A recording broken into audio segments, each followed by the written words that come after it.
Well, the Chinese New Year right around the corner, and we are celebrating the Year of the Snake. The Crane House in Louisville is hosting a festive event February the 1st. It's filled with food, performances, so much fun, and you are invited. Joining us here in the Charlie Wilson KitchenAid Kitchen, Joe Buono, Executive Director of the Crane House, and Chef James Moran as well, who's been cooking up a storm for the past 30 minutes. You've made our studio smell so delicious.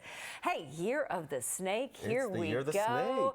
You know, just kind of learning about the celebrations that are planned. Many people may not realize it's not just a day that is Chinese New Year. It's kind of like for us what we think of as the Mardi Gras celebration or Derby. This is over a couple of days, 2 weeks in fact. Yeah, like I say, it's like the Derby Festival. You know how we start the Derby Festival with Thunder over Louisville. The actual Lunar New Year is January 29th, which is next Wednesday. And then it's 15 days right after that where you celebrate. We call it the Spring Festival in China or the Lunar New Year in other countries. Right, and your big celebration is coming up on February the 1st. That's correct, the first Saturday after that. So yeah, big celebration, new venue, the Speed Museum. That's gonna be great. Entertainment, yeah, we're excited. It's gonna be really, really nice. What can we expect? We're seeing some pictures from last year's celebration. Much of the same, and I know you all always love to add a couple of new touches, especially in a cool venue like the Speed. Right. Well, the Speed's a great partner, it's a great venue, but we will also be celebrating our Chef Peng Louie, who used to run the event. Now we have the new leadership of Chef Moran here. But yeah, great entertainment. We have stylistics from DJ Latte. I don't know if you know him. He owns Bamboo. I love how you did that right away. But he'll start off our hour and some great entertainment, some new entertainment. We're going to have hula dancers, our River Lotus line dancers, and an Indian performance as well. Love that. I know, Chef, you've been busy kind of creating a replica of what's going to be at this celebration. But congratulations for kind of being a part of this. As a chef, what challenges or excitement does it create for you in creating a menu for this celebration? Well, the chefs that we have involved make my job easy. I bet, yeah. Super talented. Noki from Exchange. We have Ming Pu. Everybody knows Ming Pu. Opening a new restaurant here soon. Vanessa Felix does a wonderful job with the next generation of chefs with Prosser, Aline Brew, and then myself as well. So the chefs make it really easy for us to kind of come together. A lot of us has done it for 7 to 8 years. So now we're just, you know, we've grown up a lot since the first time, and I feel like it's a lot easier. You know what to now. do. You know, I feel like every year you guys take it to a new level.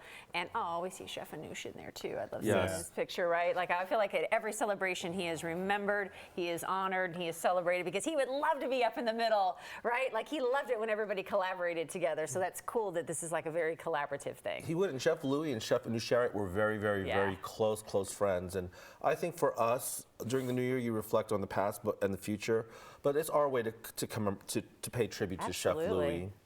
Absolutely. Well, give us an idea of what you brought here today and what typically you do eat during Chinese New Year celebration and what you're going to have February the 1st. Well, the dinner, it's there's a lot of different Asian cultures. So this, what in front of us, it's a kind of a rendition of what I'll be doing. I have the main course, Karbi Jim, which is a Korean braised short rib.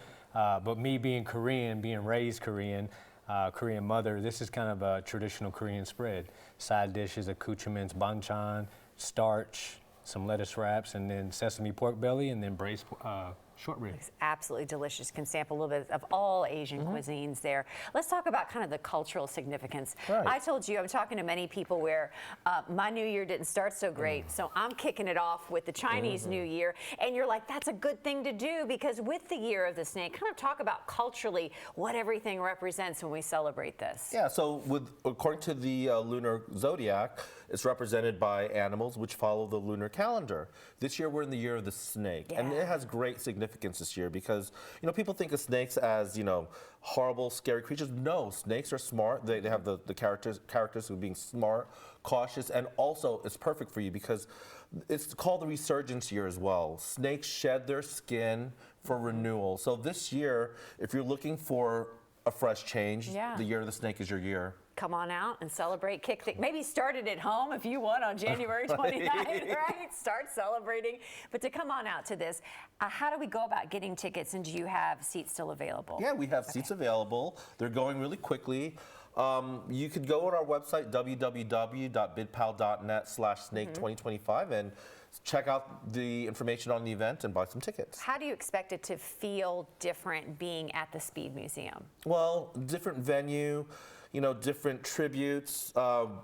Just also every year we engage with different people in our community. So, it's always, you're looking for something familiar, different, but always exciting. Absolutely. All right. Any other ways that you want people to kind of reflect upon different Lunar New Year celebrations? What else you could maybe do? Because, the Crane House, for people to understand too, you're all about cultural education. Right. What are other ways that we can maybe bring the celebration? I learned so much about Year of the Snake just now. How else can we incorporate this into our daily lives? If you really want to get superstitious, what they do, so the orange in Mandarin is called Zhu, which also means wealth and prosperity.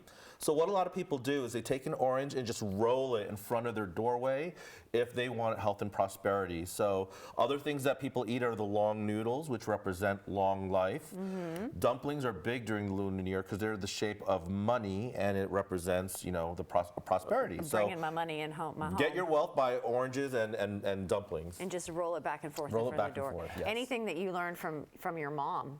Or you grew up, said in South Korea, any of the traditions that you can remember or that she incorporated growing up? Food, even is better. A celebration. It's a celebration. It is. Love that.